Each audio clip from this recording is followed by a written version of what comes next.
अल्पसंख्यक समुदाय में जो हमारे मुस्लिम भाई हैं, जैन भाई हैं, सिख भाई हैं, बौद्ध भाई हैं, क्रिश्चियन भाई हैं, उनकी ज़्यादा जिम्मेदारी हम लोगों को आगे बढ़कर उठानी पड़ेगी कि उनके मन में जो भय पैदा हो रहा है वो भय ज़्यादा दिनों तक। देखिए, मुझे बड़ी निराशा हुई हमारे पूर्व चीफ जस्टिस से, उनके कारनामों से। मैंने जैसे कहा, आपने प्राइम मिनिस्टर को लेकर जो सवाल मुझसे पूछा कि प्राइम मिनिस्टर ये कहते हैं मुझे दुख होता है, इसी तरह से वो भी बहुत अच्छी मीडिया बाइट्स देते थे हमारे पूर्व चीफ जस्टिस, लेकिन जो बाद में उनके द्वारा किया गया और उनकी निगरानी में जो हुआ उसका खामियाजा देश भुगत रहा है। तो मैं इस पर बस इतना ही कह सकता हूँ कि पहले तो पार्लियामेंट में वर्शिप एक्ट जो है उसकी जो खामियां है उसमें अमेंडमेंट बिल ला के वो दूर करनी चाहिए। और रही बात सुप्रीम कोर्ट या बहुत सारे इंस्टीट्यूशन, ये देश के हर व्यक्ति की जिम्मेदारी बैठती है कि किसी भी धर्म के साथ अपमानजनक रवैया ना हो, इससे देश कमज़ोर होगा।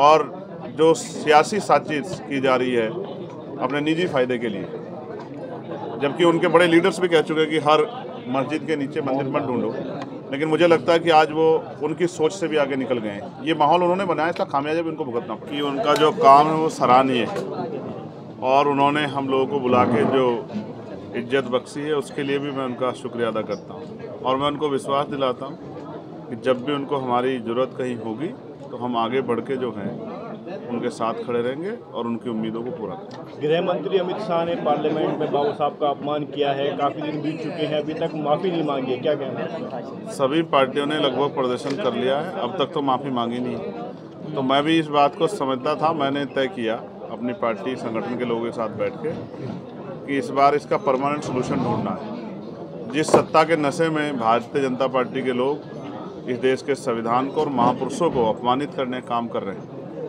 वो सभी महापुरुष जिन्होंने इस संविधान के निर्माण में योगदान दिया और उनमें जो हमारे गुरु भी हैं बाबा साहब अम्बेडकर, उनका अपमान करने वालों को हम इस बार बहुत मजबूत सबक सिखाने के लिए तैयारी कर रहे हैं। सर, जिस तरह से इस अपमान पर सभी विपक्षी दल जो है वो बोल रहे हैं और बीएसपी का भी एक विरोध प्रदर्शन 24 को हुआ, भीम आर्मी अब तक खामोश क्यों है? आप अगर ध्यान से देखेंगे तो हर जिले में भीम आर्मी अपना काम कर रही है। आज़ाद समाज पार्टी उस तरह से सामने से पार्टिसिपेट नहीं कर रही, क्योंकि मैंने अभी कई पार्टियों का वो देखा, समय और बहुत सारी चीज़ें लगी लेकिन रिजल्ट जुगातू रहा। तो मैंने कहा ना कि अगर हम 2 कदम पीछे हटे हैं तो इसलिए नहीं कि हम इस विरोध का हिस्सा नहीं है। पार्लियामेंट में भी सबसे पहले ये विरोध हम लोगों ने शुरू किया, लेकिन हम लोग पीछे इसलिए हटे हैं कि हम इसकी बड़ी तैयारी करेंगे और चाहे दिल्ली में या जिस भी तरह से पार्टी की जो स्ट्रेटजी होगी, ऐसा मजबूत जो है विरोध दर्ज कराएंगे कि सरकार के पैर उखड़े। प्रधानमंत्री ने क्रिसमस के मौके पर कहा है कि दुनिया में कहीं भी हिंसा होती है तो मुझे दुख होता है, इस पर क्या कहना है? प्रधानमंत्री तो बहुत अच्छी बातें कहते हैं, काश उनका किरदार भी ऐसा ही होता। सर, अमित शाह जी ने बात जिस तरह के हालात हैं इस देश में, आज जिस तरह का जुल्म हो रहा है, जिस तरह से इंस्टीट्यूशन को कुचला जा रहा है, जिस तरह से राइट्स जो है उनका वायलेशन हो रहा है, जिस तरह से, और मुझे आज यहाँ बैठ के कहने में कोई हर्ज नहीं है, जिस तरह से लोगों में भय का माहौल बन गया है, ये हम लोगों के ऊपर भी एक सवालिया निशान है कि हम लोग, हमारा विरोध, हमारा संरक्षण उनमें हिम्मत क्यों नहीं पैदा कर पा रहे। हम अपनी इस कमी को दूर करेंगे और आने वाले कल में एक मजबूत आवाज़ जिस तरह पार्लियामेंट में, उस तरह सड़कों पर भी लाने का काम करेंगे कि सरकारें तानाशाह ना हो, सरकारों के दिमाग खराब ना हो। सर, अमित शाह जी बाद में कह रहे हैं कि वो सपने में भी बाबा साहब का अपमान नहीं कर सकते। अच्छी बात है, होना चाहिए, करना भी नहीं चाहिए, लेकिन जो हो गया उस पर अपना खेद भी प्रकट करना कह रहे हैं विपक्ष के लोग मुद्दा बना रहे हैं सर। अब ठीक है, और अमित शाह जी जो कह रहे हैं वो जानते होंगे, वो उनके दिल में है, जो जबान पे आ गया है या वाकई में वो सम्मान करते हैं, ये तो आप और मैं बेहतर जानते हैं। इसके लिए उनकी हिस्ट्री पढ़ने की ज़रूरत है और हिस्ट्री इस बात की गवाही देती है कभी उन्होंने संविधान का सम्मान नहीं किया और उनका जो मूल संगठन है उन्होंने हमेशा संविधान के खिलाफ काम किया। केसेस ऑफ वर्शिप एक्ट की जिस तरह से धज्जियां उड़ाई जा रही हैं, सुप्रीम कोर्ट के जज रास्ता खोल रहे हैं कि क्या कहते हैं जो मस्जिद की खुदाई हो, मंदिर खोजे जाएं, इस पर क्या है आपका? देखिए, मुझे बड़ी निराशा हुई हमारे पूर्व चीफ जस्टिस से, उनके कारनामों से। मैंने जैसे कहा, आपने प्राइम मिनिस्टर को लेकर जो सवाल मुझसे पूछा कि प्राइम मिनिस्टर ये कहते हैं मुझे दुख होता है, इसी तरह से वो भी बहुत अच्छी मीडिया बाइट्स देते थे हमारे पूर्व चीफ जस्टिस, लेकिन जो बाद में उनके द्वारा किया गया और उनकी निगरानी में जो हुआ उसका खामियाजा देश भुगत रहा है। तो मैं इस पर बस इतना ही कह सकता हूँ कि पहले तो पार्लियामेंट में वर्शिप एक्ट जो है उसकी जो खामियां है उसमें अमेंडमेंट बिल लाके वो दूर करनी चाहिए।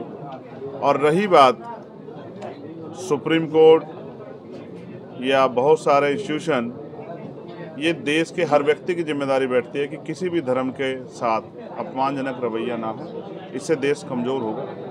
और जो सियासी साजिश की जा रही है अपने निजी फायदे के लिए, जबकि उनके बड़े लीडर्स भी कह चुके हैं कि हर मस्जिद के नीचे मंदिर मत ढूंढो, लेकिन मुझे लगता है कि आज वो उनकी सोच से भी आगे निकल गए हैं। ये माहौल उन्होंने बनाया, इसका खामियाजा भी उनको भुगतना पड़ेगा। क्या आपको लगता है जो मोहन भागवत का बयान था वो पब्लिक स्टंट था?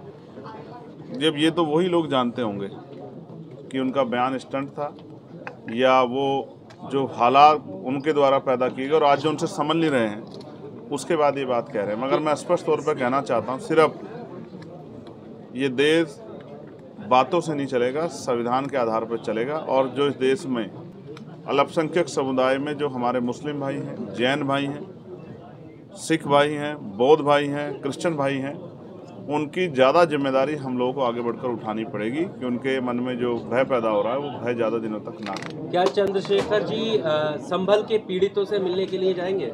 मैंने कल ही इस बात को कहा, मैं बिजनौर में था, कि मैं लगातार परमिशन के लिए अप्लाई कर रहा हूं और वहां का प्रशासन डिनाई कर रहा है।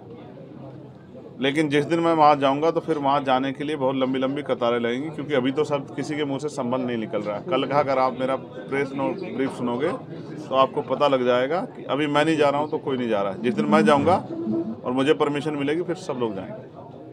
Thank you sir. मैं मीडिया के साथियों के लिए भी चिंता कर रहा हूँ। मैं रदीप साहब अभी चर्चा कर रहे थे कि मीडिया पे जिस तरह की पाबंदियां लग रही हैं और मीडिया अपना काम स्वतंत्र रूप से नहीं कर पा रही, मुझे मीडिया के साथियों की भी चिंता, क्योंकि कई पत्रकार जेल गए हैं। हमारे मीडिया के साथी भी सरकार पर सवाल करते हुए थोड़ा सा घबराते हैं। लेकिन आप तो अच्छे शानदार पत्रकार हो, आपने तो बहुत सारे सवाल पूछे। तो आप ये समझो कि सरकारें जनता के लिए हैं, जनता सरकारों के चारा बनने के लिए नहीं है। सरकार के हिसाब से देश नहीं चलेगा, देश संविधान के हिसाब चलेगा। और जिनको गलतफहमी है उनके घमंड भी जनता आने वाले समय में तोड़ देगी। संभल में जो पुलिस की कार्रवाई है उसको किस तरीके से देख रहे हैं आप? योगी आदित्यनाथ कह रहे हैं कि निष्पक्ष कार्य होगा, पत्थरबाजों को बख्शा नहीं जाएगा। वो जो 80-20 की बात करते हैं वही, जिनके एजेंडे में 20% लोग हैं ही नहीं, उनसे क्या उम्मीद कर सकते हो आप? उनकी कथनी करनी में फर्क है, इसीलिए जनता का भरोसा उनके प्रति कम है। और वो लोकसभा में जनता ने वोट की चोट से सबक भी सिखाया और अहंकार में 400 पार तो नहीं हुए, 240 पर रुके।